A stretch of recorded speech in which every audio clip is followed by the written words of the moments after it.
question. So this summer, inspired by our book club read, I'm all about following the signs. And so many of you guys and various other people have told me that I need to read this book. And I'm loving it. I did need to read it. I didn't realize I did, but I did. So I'm delighted that author Tamu Thomas is joining us tonight to talk about toxic productivity. If anyone relates to that already, let us know in the chat. If you understand what that means and think it relates to you, let us know. And also discovering or maybe rediscovering art joy. So Tamu, welcome. I'll do a proper blurb about you in a minute because you do a lot of things, but welcome. Thank you for being here tonight. Thank you for having me. And before you do any blurb, I have a confession. The confession. My confession is when I started my business in 2018, I knew that I wanted a book to be a part of my business pie. I wasn't quite sure what it was going to be, but I knew that it would be. And I don't know how I became aware of Shelf Help Club, but on my vision board was that my book would be at Shelf Help Club. And I'm here.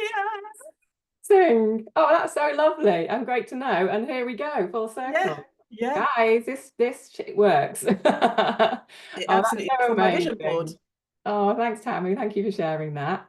So I will share what you do, and then you can let me know if we need to add anything else because you're a busy lady, I know. So Tamu is a transformational and embodiment coach, workshop facilitator, podcaster, and somatic movement practitioner. Her values-driven coaching business, Live 360, helps overfunctioning, overworking, high-achieving women to establish boundaries, find their purpose, and make good money, which I think is excellent to add on to that. That's the important part as well. Tamu's specialist subject, one of many, I think, but one of is toxic productivity, as we're going to talk about. And I think this is your first book, Tamu, as you just said. Yes, so yes, congratulations on the book, baby. Thank you very much. And I just asked you off air, how does it feel to have out in the world? So let us know. It feels, at first it felt like, and now it feels really grounded and aligned, and it feels like it's like my child is like 13 and has just started to go out with its friends and socializing without me. So my book is like around the world doing her thing, socializing with people, becoming people's books, like when my child was 13, becoming friends with people like in her own right. And it feels like a real blessing, actually, because there are so many people I know who would love to be able to publish a book with a publishing house. So I don't take it for granted. And not just any publishing house. Hey House, mega.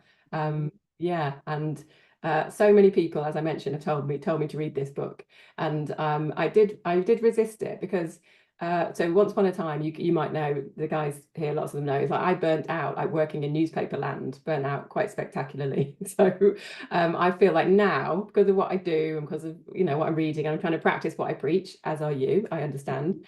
So I kind of feel like I'm quite good at work boundaries and that kind of work-life balance. So I don't think I work too much, and I thought I kind of left the toxic productivity when I left the rat race, like when I left the big company and the nasty boss and all that kind of stuff. And then I started reading this book and I realized that and we've been talking a lot to actually people about embodiment and somatic practitioning. And it's like, that's kind of just coming into my world a lot as well. And I realized that while my head and maybe like consciously I've left that behind, it's like my body like hasn't caught up yet, really hasn't got the memo. So I think the idea of the somatic practitioner part of your toolkit is really important, isn't it, with regards to the book and the work you do? It's like one of the key parts. So really excited to talk to you about that. Yeah, for me, when I started my somatic coach training, I realized like it was literally like there was a gap between here and here, like I was cut off from my embodied experience. And I had learned how to squash down anger really, really quickly. So much so that I was like, no, I don't get angry about things. I'm quite relaxed about things. And during our very first session, there was this swell of rage that was too quick and too big for me to suppress. And I didn't realize it was there. I didn't feel ashamed for the first time, because usually my pattern was to feel ashamed of anger, rage, all of that kind of stuff. I felt so angry and so grateful to have contacted that anger, because I realized how much of my humanity had been suppressed by trying to fit in, trying to live up to everybody's ideals, and by internalizing this message that as a good girl, especially a good Black girl, I could not be angry because I didn't want to conform to any stereotypes and be judged by other people. So as much as it felt like I was going to die, it was also a massive, great big gift, because when I realized how much I had suppressed the anger, that Brene Brown, you cannot selectively numb your feelings, I realized how much I had numbed the joy, the pleasure, the bliss, the grace, and all of those, high vibe kind of feelings by trying to live this neutral life. Yeah, that's I love that quote and that idea. You're right. It's that kind of safe, I suppose, isn't it? Like a safe space. So not what prompted you to go to this systematic session then in the first place? So I had become a coach. I crashed and burned out of social work. Mm. I was in burnout from 2009 when I really check it. But because my capacity is big, because I don't want people to think I'm flaky or I'm not committed, I developed all kinds of maladaptive coping strategies for me to be able to continue to be, you were talking about Dr. Lolita earlier on. High functioning anxiety was my jam. And I didn't realize that I've been high functioning in anxiety since I was about 6 years old. Doing this work took me back to memories. And I was like, oh my goodness, that sense that something bad is going to happen, that is anxiety. And in 2016, I think it was, or 2017, I was a social worker. I'd left full-time social work because I thought it's because of the hours. That's what it is. So I shifted to being self-employed. I had a choice in the cases I was taking on, etc. And I was on my way to court. It was normal. Yes, it was a contentious court case, but that was my specialism. Like, I was a good social worker. I could even be a bit sassy when I was giving evidence, when the defense barristers were treating me like a criminal in the Old Bailey. But on that day, I was coming up this tube, the escalator at Canary Wharf, and I thought I was going to die. I kept referring to these things as heightened periods of anxiety because I didn't know what they were. That was the closest thing I could describe it as. But this was the worst ever. It wasn't just my heart racing. It wasn't just like I felt like I was going to collapse. I had everything taking place all at once. So I went to see my GP, and some unraveling happened. And my GP didn't use the term burnout. My GP said that I was experiencing severe moderate depression and anxiety and wanted to give me medication. But for me, it felt primal, it felt spiritual. It literally felt like I was going home, but home felt really unfamiliar. It felt very gentle. It felt fragile in places. It felt very sensitive. And being teased for being a crybaby when I was a child, I had done a lot of work to mask up that sensitivity and that tenderness and that fragility. So it felt very discombobulating. So when I journeyed into coaching, I went from social work to coaching. Basically, I found positive psychology when I was on my own healing journey. And then a lot of the things they were talking about, such as compassion and mindfulness, it made me think about when I worked with families where there were special needs and people couldn't quite contact their emotions for whatever feeling. If, like, we're somatic, it doesn't matter, we are embodied, we live inside a body, we are embodied. But I thought about the ways I would encourage children who had difficulties articulate their emotions, to make contact with their emotions, how I would support parents to understand why they felt under siege when their children behaved in particular ways. And I thought, I don't want to just coach the mind, because when I had entered the coaching world, it was all about mindset. It was all about the law of attraction and thinking positively. And I thought, this feels really yucky and oppressive. This feels like I need to deny my reality. And then I had a YouTube video popped up, and it was something about the nervous system and somatics. I started Googling it. Of course, I opened Facebook, and there was an advert for the somatic school. And I just knew, my gut told me that was the place. And Nathan, the founder of the Somatic School, kept trying to encourage me to come to one of their open days, because that was in a time when we still actually went to things as a matter of course. And I was like, listen carefully. I shall say this only once. I said, I don't need to come. I know this is the one for me. Can you just tell me where I need to pay? Yeah, And I then mean, where I needed to pay, and the rest was history. Oh, I love that. So maybe it's the algorithm, maybe it's the universe, probably a combination of the two. Yeah, yeah, yeah, yeah. Brilliant. I love it. So so your coaching, is coaching your main, is it what you spend most of your time doing? Like I love to know, like, how do you spend a day? Because that gives us an idea of all the different things you do with the time. Well, it used to be, so there's life prior WWWTM and life after. So now I would say that if we were looking at the pie of my work, it's a third writing, a third speaking, a third coaching. And I really like that recipe. That really sits well with me. Mm. And so coaching, I didn't realize this at the time. I've got ADHD. I'm not organized. I do not function in a linear way. People talk about logic. I operate in magic and mystery, and then I can make it logical afterwards. So when people kept talking about type A, I was like, that's not me. You know, I'm not a type A woman. I don't resonate with that at all. And then when I wrote this book, reading it, I was like, oh, okay, I am. And I realized that the women I attract, whether they are overfunctional or underfunctioning, this real drive, ambition, need to do things the right way, a hint of perfectionism, not being able to rest if you know you've got something to do. Those are the type of people I coach. And I say I try to help them. I say the A in type A is adrenaline and anxiety. And I support them to turn that into a sense of achievement and accomplishment, because type A type people, we move on so quickly to the next thing, we don't actually register what we've done. So we're moving on to the next thing with a sense that we haven't done enough. Meanwhile, we've written a book, launched a podcast, created a new website, created a new offer, but we don't actually register it because we're so busy galloping off into the future. So those are the type of people I work with. And then since the book, I've been doing keynotes and facilitating workshops for organizations who pretty much want to adopt more healthy productivity in Mm. their workplaces.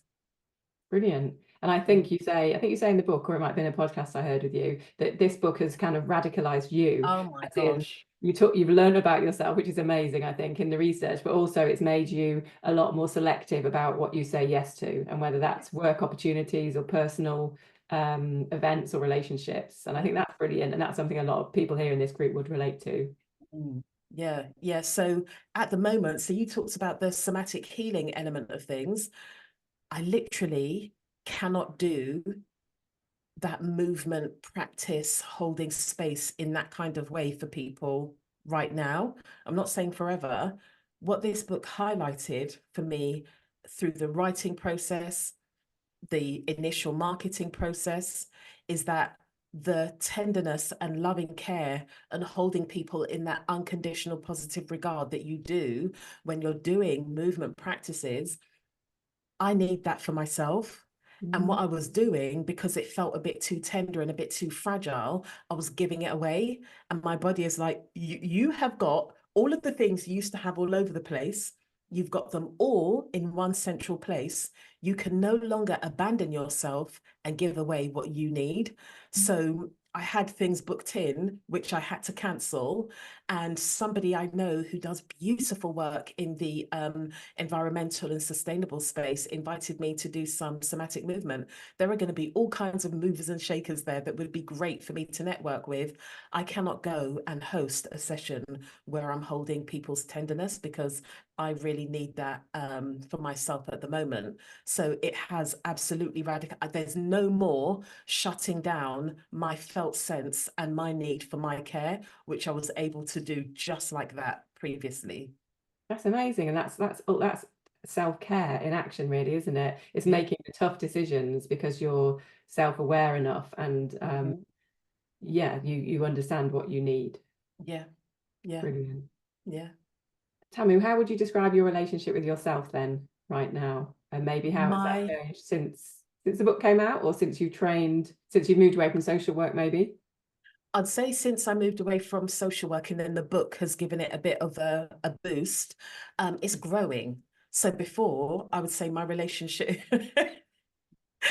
my relationship with myself previously was like too tight, skinny jeans. Like you're tucking your muffin tops in, like you're trying to get in there. And now they feel like not quite joggers, but some really well-made yoga pants. So there's room for growth, there's room for expansion. I can really breathe. And when something feels uncomfortable, I'm not like trying to stuff it in. I'm able to, like in my book, I refer to my pink contemplation chair. I will sit in my pink contemplation chair and invite whatever feelings want to come up so that I can get to know them. Previously, it was come, tell me what you need so I can create a formula, a 3-step plan so I can make you go away again.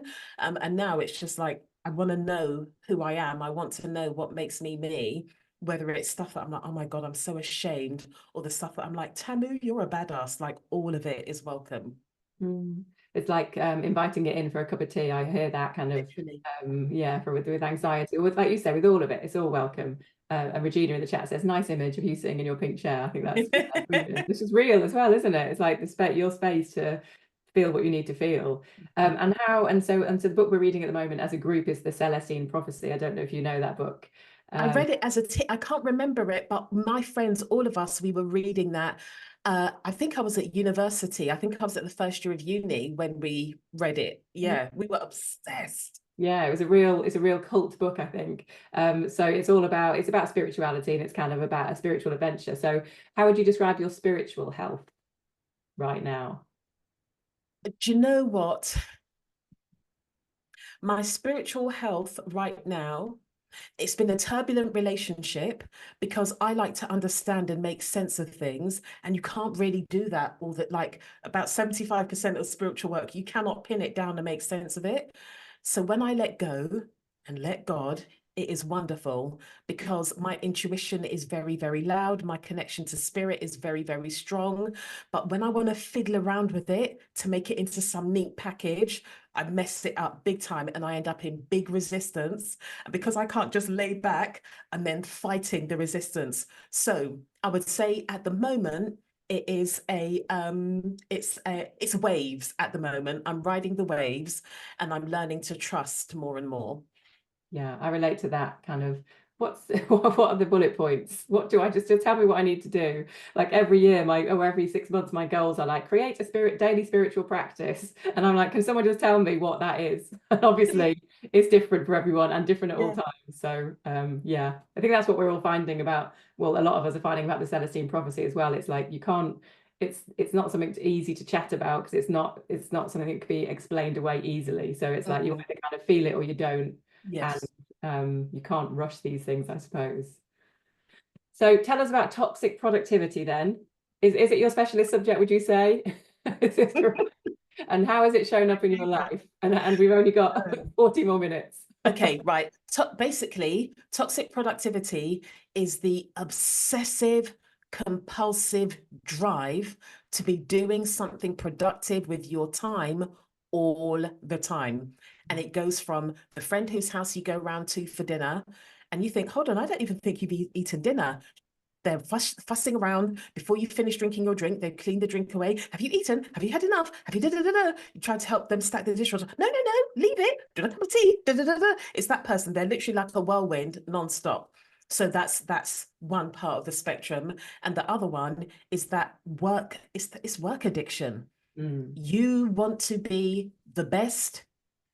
You do have competitive feelings with other people, but you're in competition with your past and your future. You're very, very driven by what you want to achieve, and you're so focused on where you're going, you are not in contact with the present. So it's almost as if the present doesn't exist. An example of this, because once you're addicted to toxic productivity, like any addiction, you're in recovery forever. When my book went in, I was lost. I felt like you would have thought I didn't write a book. I felt totally and utterly useless, to be perfectly frank, because my motor was rah, rah, rah, what's next, what's next, what's next. So what I've learned through sitting with myself, with observing, because everybody around me is like a toxic, keep the house tidy, let's do this work, start this research project out of nowhere. What I noticed is that there are some threads. I thought, well, if it's not just me, if all of my friends are like this, If I can see the maternal line, all the women are like this. If I can see in society, everybody's like this. If everybody at that time grasped onto girl boss culture, like that was going to be the salvation, it wasn't just me, there was something wider going on. And as a social worker, we're trained to look at systems, family systems, local systems, etc. And I thought there's something systemic going on. We're not choosing this. This is a product of our conditioning. And as a social worker, I'm always, looking at the conditioning and looking at the patterns. And what I can see is that womanhood and martyrdom had been conflated. And it didn't matter when I was in conversations with Hay House about the book, they were asking me to write more about motherhood. And I was like, the reason, like, I am a mother, but the reason why I'm not focused on motherhood is because it's not limited to motherhood. As soon as you identify as a woman, particularly if you're, biologically a woman and you have been all of your life, there are expectations that are put upon you. Be nice, be kind, give yourself away, don't be too much of a show off, don't be too loud, don't be too assertive. So we start playing this game where we do everything, but we don't want to take credit for it. We do everything, but we cannot outwardly say we are tired because that means you're lazy. We need support because that means you're not independent. You need to do your fair share because you're emasculating the men. There were just so many different things going on at once. I was like, literally inside myself, nah, man, this isn't on. We need to do something about this. And what I was seeing is women spending thousands of pounds, loads of their energy on self-improvement. And the self-improvement was like, the world is a muddy field. We're out in the muddy field. We're covered in mud. We come into our self-improvement. We get rid of all the mud. But when we go out of the front door again, the mud's all and I was like, no, no, no, no, no. We need to start to come together to advocate for systemic change. We look at the system and we think, oh, it's too big. It's the government, it's corporations, it's whatever. Forgetting that all of us come together to support the system. If we start to create something new, and I'm not like, when some of my friends are like, yeah, I'm going to smash the patriarchy. I don't want to smash the patriarchy. Thank you very much. I want to create something else. Because if we walk away from it, nothing will be holding it up and it will start to crumble. And we will be round our campfire, howling at the moon and drinking cacao. Thank you very much. Yes, please. Sign me up, sign us all up. Yeah, I love that. And Yeah. I think you're right. It's not about destroying one thing. It's about creating something new and positive. And the idea of, I think somebody, you were saying that the Hay House called this a manifesto for inaction. So because I think you talked about the kind of addiction to work and addiction towards doing things, but it's also the guilt we feel when we try not to do something, isn't it? We talk about that a lot in the club when we talk a lot about self-compassion, self-care and that kind of thing. And even when we are trying to do it, sometimes the guilt is still there, right? How do you have any advice on that, on dealing with that? I invite you to consider that guilt is not actually internal. I invite you to consider that what we're calling guilt is actually shame that is projected onto us to keep us in our place. So what I do is I think, what is in my highest good and what is in the highest good of the people around me?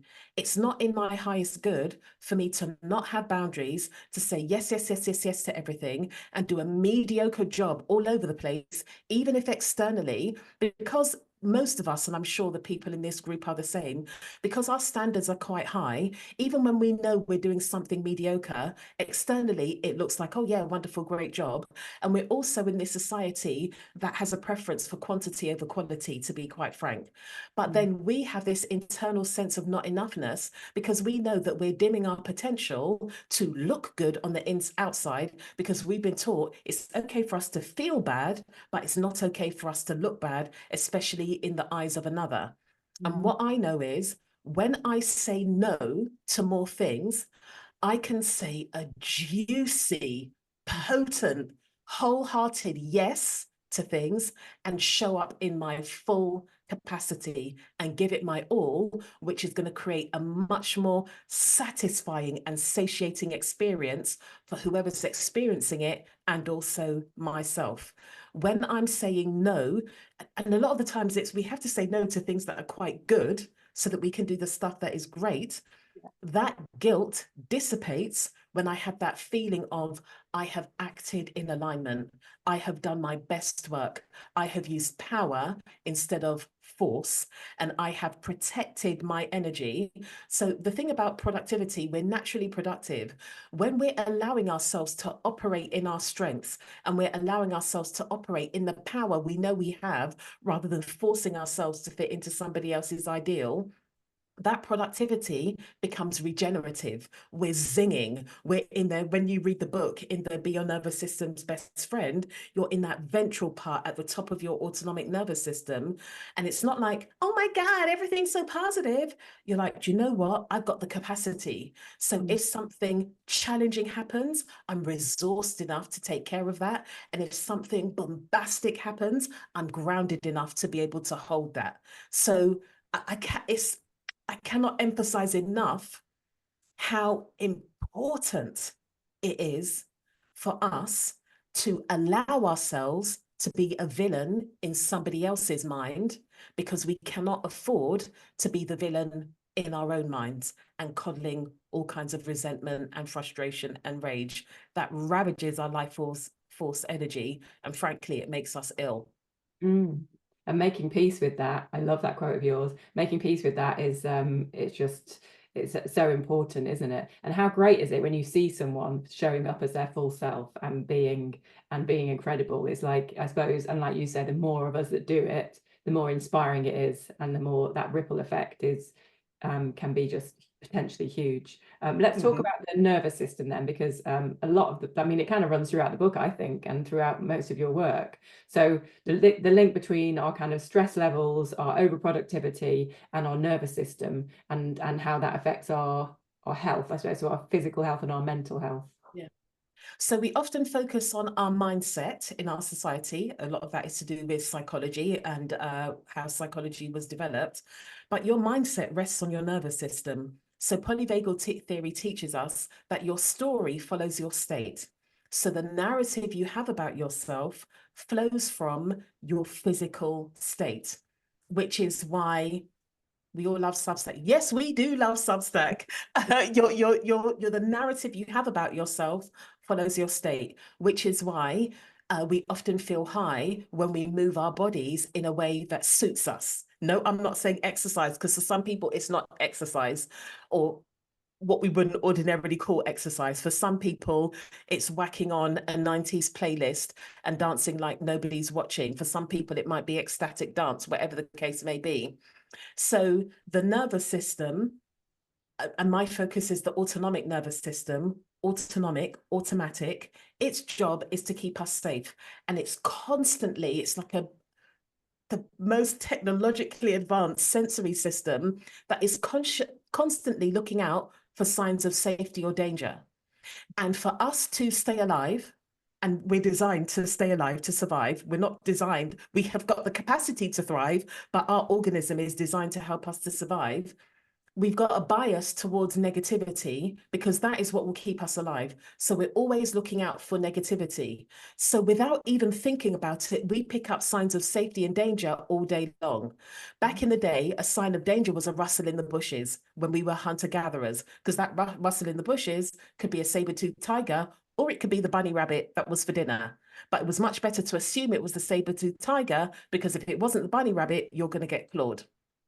Today, the saber-toothed tiger is a looming deadline when you know you've got so many other competing deadlines and you know you're not going to make it, and you're going to have to write that email to say, can I have an extension or something?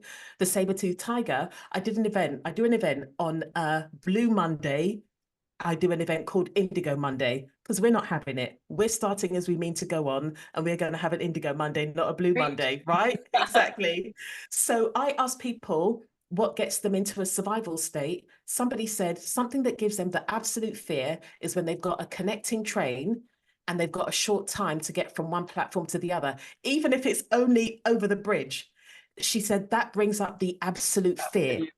Right? So we have all of these things throughout our ordinary day sending us signs of danger.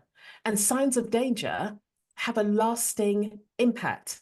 So when we understand that, and also our nervous system hasn't evolved since those hunter-gatherer days. So on a somatic level, so inside our bodies, we are responding to, crap, I've got to send my boss the email, or I've got to hold a boundary and this person might not like me. Somatically, we're having a similar experience to like danger in the field. In our minds, we can rationalize it and make sense of it, which means we don't provide ourselves with the support we need for what we're actually experiencing in our bodies. So Deb Dana, who I refer to as the Beyonce of the somatic world, she teaches that a regulated nervous system needs connection, context, and choice. That connection, oh, I'm having this experience and I feel like I'm going to die. Let me give myself a context. It's not a saber-toothed tiger. I've just got to run over to the next platform so that I can get my training time. So now I can make an informed choice. When we don't know that, we're running these scripts and we've got all of this fear in the background. So we're not able to provide ourselves with the context and support we need. When you understand that, you can start to stop shaming and blaming yourself. Oh, why do I do this all the time? I know better. I should do better. Why am I still doing this? I read the book on it. I did the course. We can start to understand our biology is doing exactly what it's designed to do, and we need to run a new program. So we need to tell ourselves, actually, you're worried that this person's going to be annoyed because you don't want to go out for dinner because you're tired, but you're going to be even more annoyed when you go and spend the best part of 100 quid on a dinner that's not even satisfied, and you come home tired and you're rushing around to try and make toast because it wasn't a satisfying meal.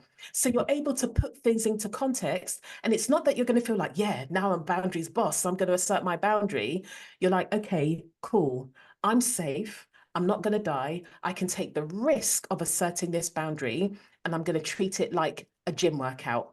So I am building the muscle. So when I first start going back to the gym, the days after and 2 days after, you're practically holding on to go to the loo because your muscles are so sore. But over time, you practice, and it's not that it doesn't cause any strain.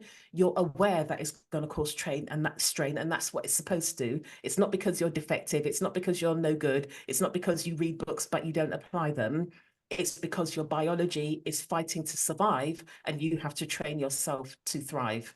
So it's practice. Like, that's an important word there, isn't it? Like you say, you don't expect to get it right all the time. It's just kind of. And it took us so long to get into these states. We have to give ourselves the opportunity to overwrite those neural pathways, because what will happen is, when we talk about neuroplasticity, those neural pathways, if you think about them like a train track, those are really tried and tested train tracks. The grooves are really deep. We're never going to be able to get rid of those grooves, but we can put a track that's higher on top of that track. But we're always going to react and try and go down that default track. What we have to do is stop and take a breath. Remember, connection, context. I'm going to make a choice to go on the new train track. And then over time, the new train track becomes the tried and tested one. So you're not taking as long to go from the old one to the updated one. Brilliant. And what about, Tamu, if you just have like low level or even medium level anxiety that you don't necessarily you can't associate it with a specific thing, like running late or not having any money or a certain person, but you know that feeling, like I think a lot of us probably know the feeling of just I feel kind of like tense, and I don't know why necessarily. Would that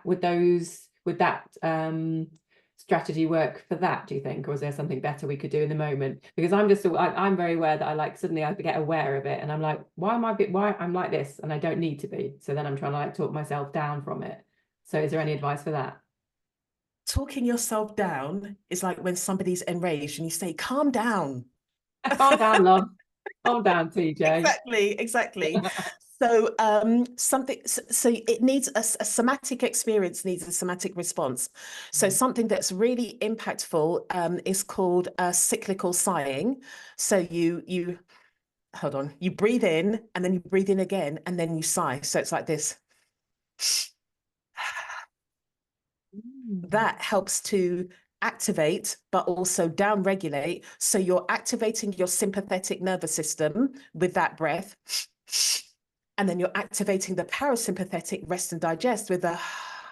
So when you bring that sympathetic and that parasympathetic together in that way, you get the kind of energy of play, which is a sign of safety. We play when we feel safe, and so on and so forth. So if you do 3 of those, like we don't overdo it, 3 of those, and we start to practice that on a regular basis so our body knows what we're doing, that can help.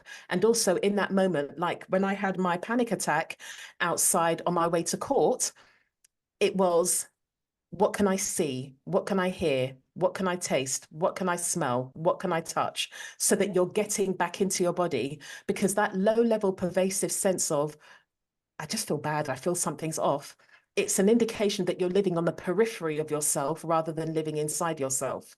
And when you're used to living on the periphery, we don't want to dive straight in. We don't want to be like somebody on the first date who wants to marry you. We want to take our time. We want to romance ourselves. We want to build that relationship.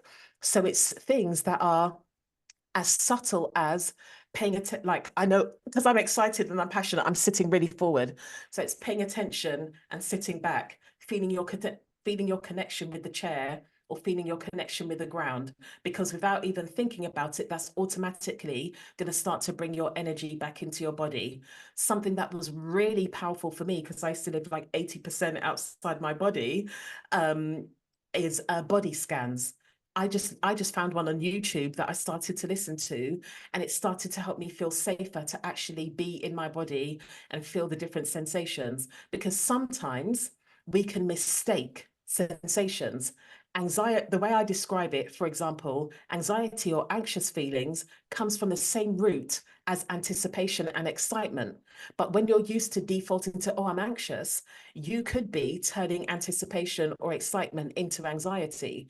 So when you start to spend more time inside your body, not up here, like all the way through, you then start to tell the very subtle differences in texture so that you're able to establish what it is you are experiencing. So if in doubt, sit, stand, feel your connection with the ground or whatever you're sitting on.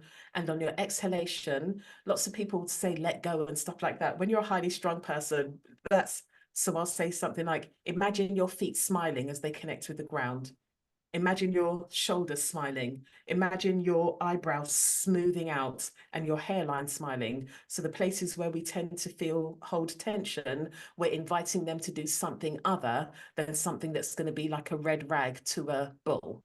Yeah, and like you Simple, said, simple, simple. yeah, and you mentioned the word playful, and then that's quite joyous and silly and playful, and then straight Yeah, away, yeah, yeah, you can't really feel anxious at the same time as feeling playful. exactly. Yeah, that's brilliant. This feels Yeah, like a very good time to look at some of the embodiment practices then from the book, because yes, if you're happy to share, I yeah, think that would be great. So I think let's do, just aware of time. So maybe if we do the embodiment practice, which yeah. is Savoring, uh, taking in the good. savoring, definitely I want to talk about, and then I also would love to do the mindful body scan. So maybe should we talk about savoring now, just as Yeah, as an activity, and then maybe we'll close in a little while with the mindful body scan and send people off in a nice floating off. yes, So yes, yes, yes. yeah, savoring, I talked about a little bit in our email today to people promoting this, but yeah, if you can talk us through what it is and why it's good for us. Do you know what? Let's do it. Let's do Let's it. save, Yeah, let's because I savor. think that would be even better. Okay, so my invitation, everybody, is to have a hunt around in your memory bank and find a joyous memory. It doesn't have to be some whoop-de-doo exciting thing. I went to Black Rock and did this, that, and the other. It could literally be like hearing children's laughter. You saw a double rainbow. Think about an experience.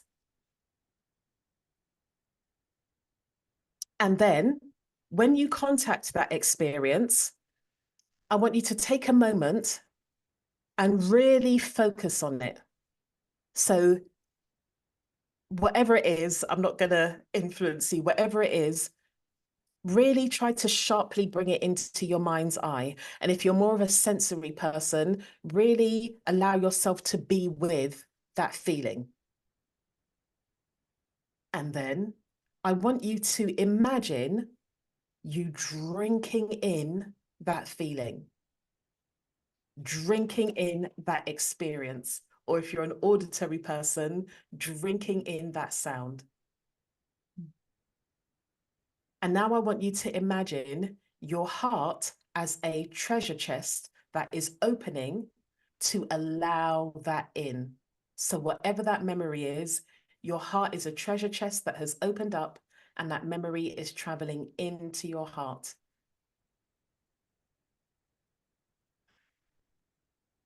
On your next breath, it doesn't matter if it's an inhale or an exhale, I want you to imagine that memory being pumped all around your body with the beat of your heart. Drinking in that experience, being with that experience, allowing that experience to travel all around your body with each and every beat of your heart. Taking it in, being with it. If you have any sensations, even if it's a feeling of emptiness or numbness, those are feelings, those are sensations. Any pleasantness, any words, any phrases.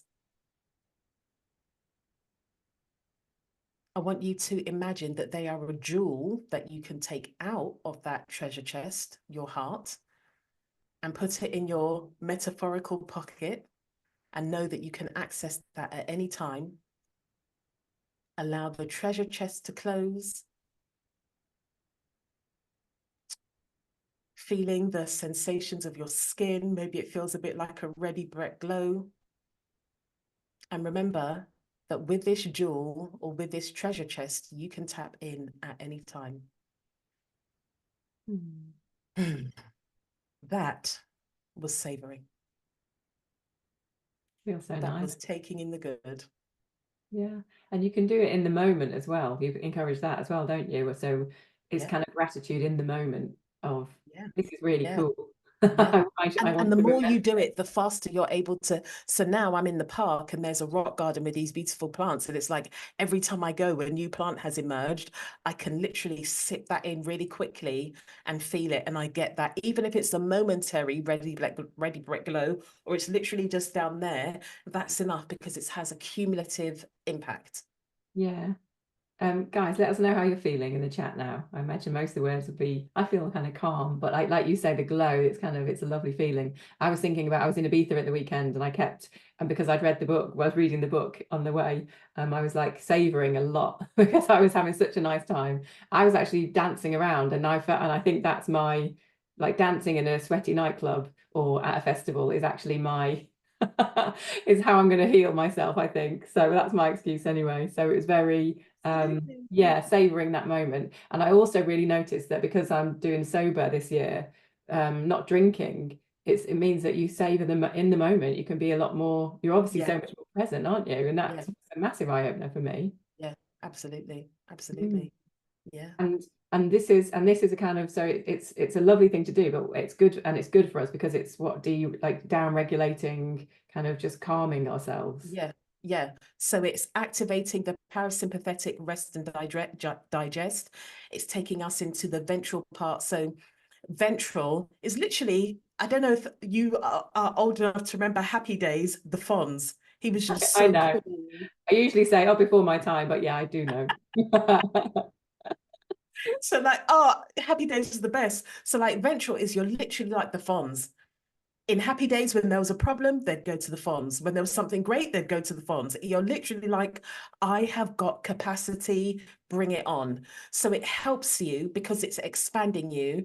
It's making you more alive to what is. And because you're savoring ordinary things, it helps you to be present with the real world instead of needing this fantasy. And you start to realize retreats are great. I love retreats. And also we can have a momentary retreat when we savor. And that technique was developed by Dr. Rick Hanson, who is a wonderful neuroscientist, and just his voice is so soothing. He's an awesome, well, from what I'm aware from his work, he's an awesome human being. Yeah. And that's the taking in the good, isn't it?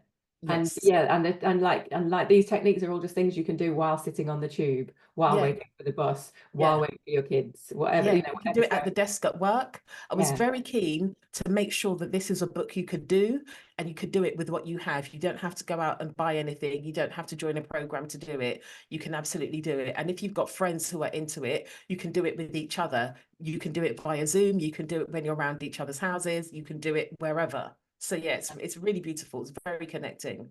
brilliant. So we'll do the body scan to close, which will be in about 4 minutes or so.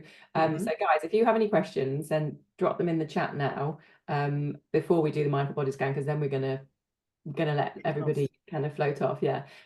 But before that, then Tamu, before we get any questions, what because I was on my notes to you, I was like, we're going to go through every chapter in the book and we're going to do the whole system, and obviously there's not enough time to do that. If there was like, if there's one big takeaway or a couple of big takeaways from the book, what do you hope that they will be for people? So the first sentence of the first chapter is it's not your fault. Like we often think we're doing something wrong, blah, blah, blah, blah. It's not. It's systemic.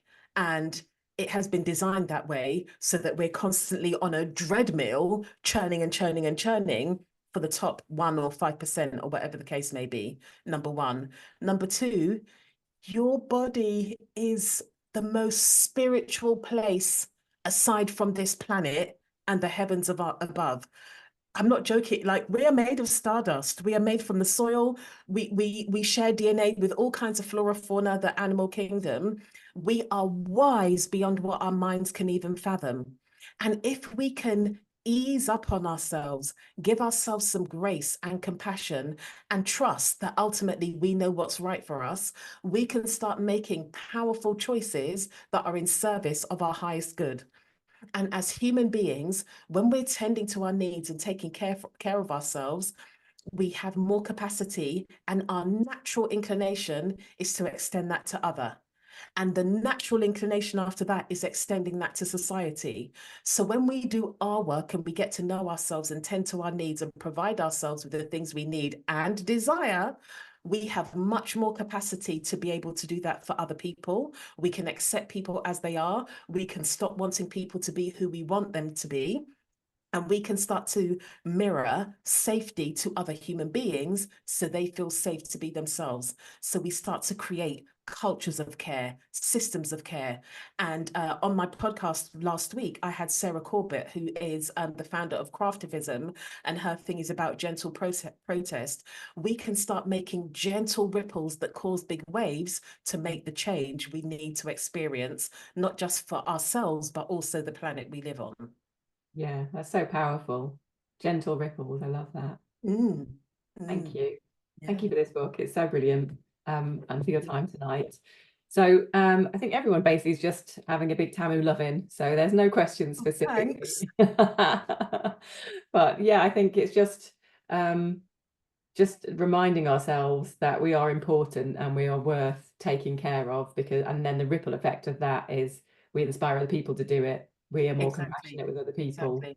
and the whole world benefits. So amen to that. Sorry, Um, I've done something, goodness knows what, because there we go. Because I want to see the time to make sure I don't go over.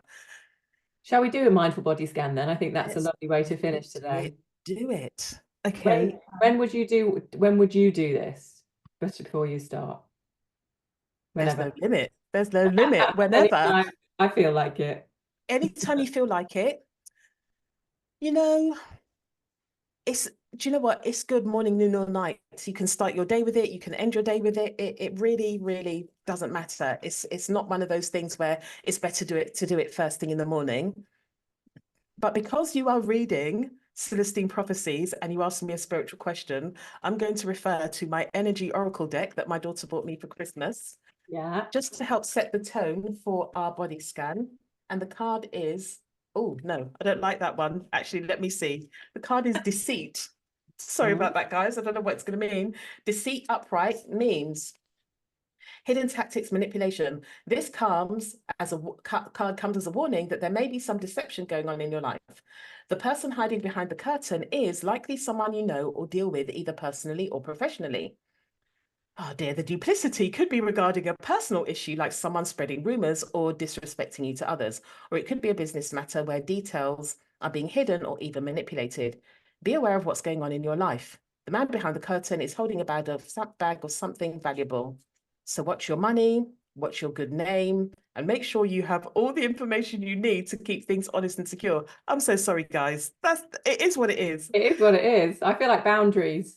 There we Boundaries is go, the boundaries. lesson there. So the affirmation is, I am honest with myself and others, and I attract great honesty, integrity, and support from the universe. Mm, Okay, let's yeah. work with that. Okay. Back on track. We're being deceived by the systems. Yes, Sean. Thank you so much. Yeah. Let's have the revolution. Okay. Now, I'm going to invite you to close your eyes. Not yet, if it feels good and safe for you to do so. But before we do that, I want to remind you of the affirmation. I am honest with myself and others, and I attract great honesty, integrity, and support from the universe. So, with that, before you close your eyes, my invitation is for you to allow your eyes to scan the environment you're in. Just gently allow your eyes to roam around, and then look behind you. And this is just to help your body settle into this time and space. And now let your eyes stop wherever they stop. And if it feels safe and good for you to do so, allow your eyes to very gently close. And if you don't fancy it, your body is the boss. Soften your gaze so you're not straining, you're just gently taking in whatever's in your environment.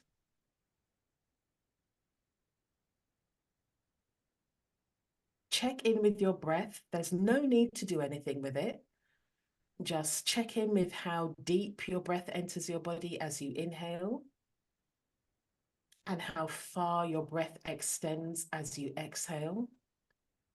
And if your body invites you to breathe in deeper, allow that to be. And if that deep breath invites you to exhale a little bit wider, allow that to be also.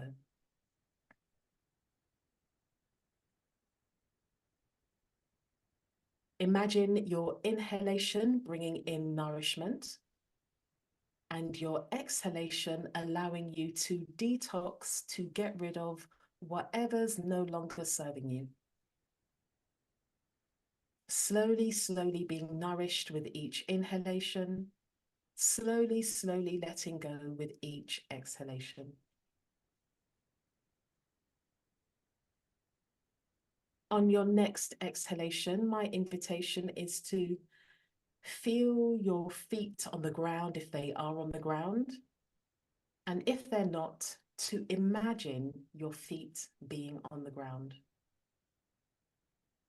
Maybe wiggle your toes and press your feet in so you can really feel your connection with the ground beneath you.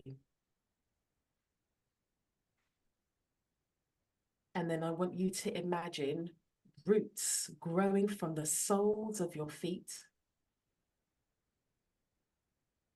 burrowing through the surface of the earth,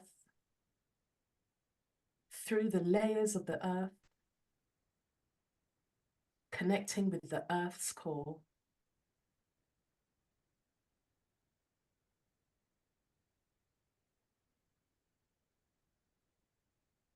Remembering that the earth is solid, the earth is honest with us, the earth is a place of integrity and support. Earth is the place that birthed us all and takes care of us all. So imagine that care, that support, that strength, that integrity traveling up the roots, through the soles of your feet, that honesty, that support, that integrity, that power, that care, through the soles of your feet to the toes, the tops of your feet to your ankles, feeling that supportive, warm earth energy traveling up through your shins and your calves, warming, soothing, supporting, connecting you with the honesty of your felt sense of your current experience. That warm earth energy traveling up through your knees, your thighs, your buttocks, your sitting bones, your hips, your pelvic area, all being warmed and supported by that rich, honest earth energy. Traveling up to your lower abdomen, the base of your spine, your sides, your midsection, the middle of your back, feeling that support, that care, connecting you with the integrity of your experience right now. Feeling that supportive energy traveling up through your back, your shoulder blades and your shoulders, traveling up through your heart space and your chest, the top of your shoulders, warming your shoulders, maybe even inviting your shoulders to roll and soften. Feeling that warm earth energy traveling down the length of your arms, your upper arms, elbows, forearms, the backs of your hands, palms of your hands, fingers and fingertips, all feeling alive, all feeling supported by this warm earth energy, reliable energy, consistent energy. And then it's traveling back up through your hands and the length of your arms to your shoulders and your neck, softening under your chin, your lower palate, the back of your neck, the nape of your neck, your inner ear, your jaws, softening, melting, being supported, right through to your gums and your teeth, your upper palate, your lips, cheeks, nose, temples, backs of your eyes, eye sockets, eyelids, being supported, softening, feeling warm, the back of your head, your forehead, your eyebrows, your hairline. Just imagine that warm earth energy caressing your hairline, your temples, the sides of your head and your crown. All alive with that warm, supportive earth energy, that energy filling you up. And I want you to imagine an amber, golden, orange light beaming from the top of your head into the heavens, contacting your correlating star, beaming up out into the universe, connecting with the correlating stars of the people on this Zoom, people watching the replay, and that energy combined, that collective energy, bringing down heavenly energy, divine energy, universal energy. And I want you to imagine that universal energy traveling back down through the crown of your head, extending all the way through your body, that heavenly divine energy traveling through the roots at the soles of your feet, connecting with that powerful warm earth energy, as on earth as it is in heaven through you, as above, so below, channeled via you. And I want you to send a well-wish, support, care to somebody you think needs it right now.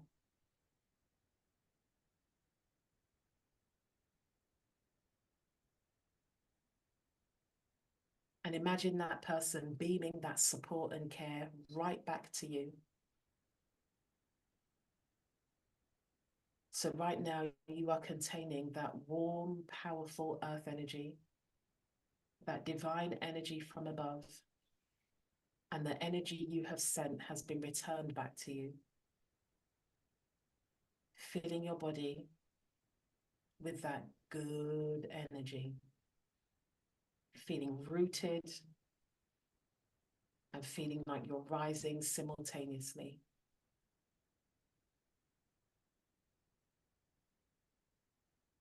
Just take note of any sensations, any feelings, any thoughts. They're all welcome.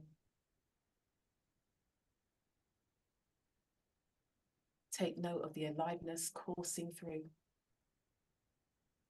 And imagine that being distributed throughout this Zoom room, throughout this recording. Now I want you to imagine the top of your head, the crown, closing. Imagine those roots pulling back up, becoming one with the soles of your feet, and knowing that you are containing all of that beautiful energy. That energy came from you and was amplified by the earth energy and the universal energy. You are the conduit. Just take a moment to be with that energy, allowing any thoughts to arise, any sensations, allowing them to just be there.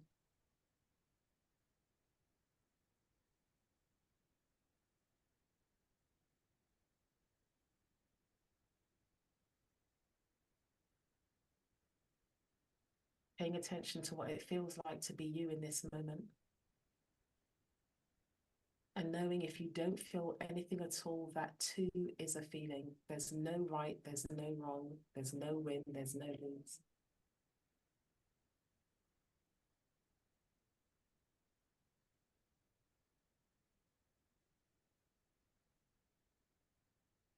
I'm going to bring this body scan to a close.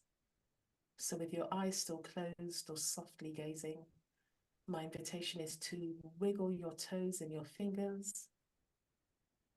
Maybe bring in some movement. Bring your attention to the surface of your skin. Maybe some prayer hands and a nod, giving yourself a gesture of thanks. If that doesn't feel good to you, maybe a little hug, a pat on the shoulder, some gesture of thanks. And when you're ready, only when you're ready, allow your eyes to very gently, very slowly open.